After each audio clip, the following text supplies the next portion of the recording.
The target is 2 miles wide and 300 million miles away. But today, the European Space Agency landed a spacecraft on a comet, a first in human history.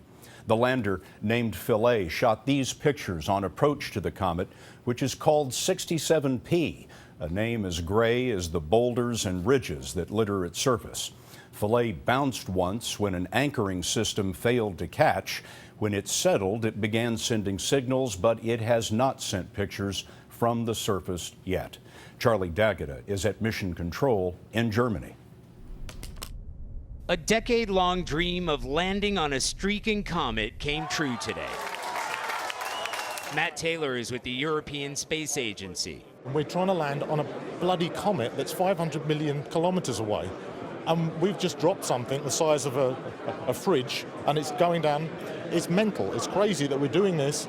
The Philae separated from its unmanned mothership, the Rosetta, earlier today. The comet travels at speeds of up to 84,000 miles an hour, and the Rosetta has been chasing it for 10 years. To catch up, it had to use the gravity of Earth and Mars as a slingshot, building up speed around both planets. When the Philae landed today, history was made.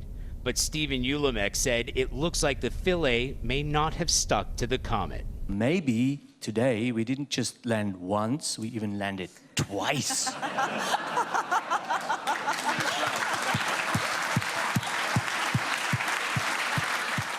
It's not all so clear, it's not so easy to interpret.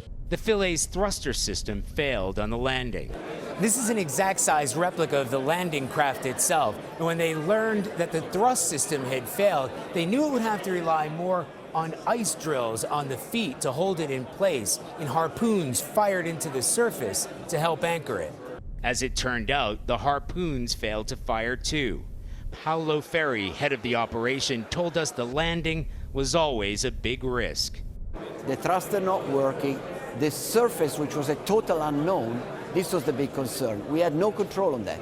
The Philae's mission is to test the theory that comets brought organic matter and water to Earth billions of years ago. If it stays on the comet, it will start 64 hours worth of scientific observations.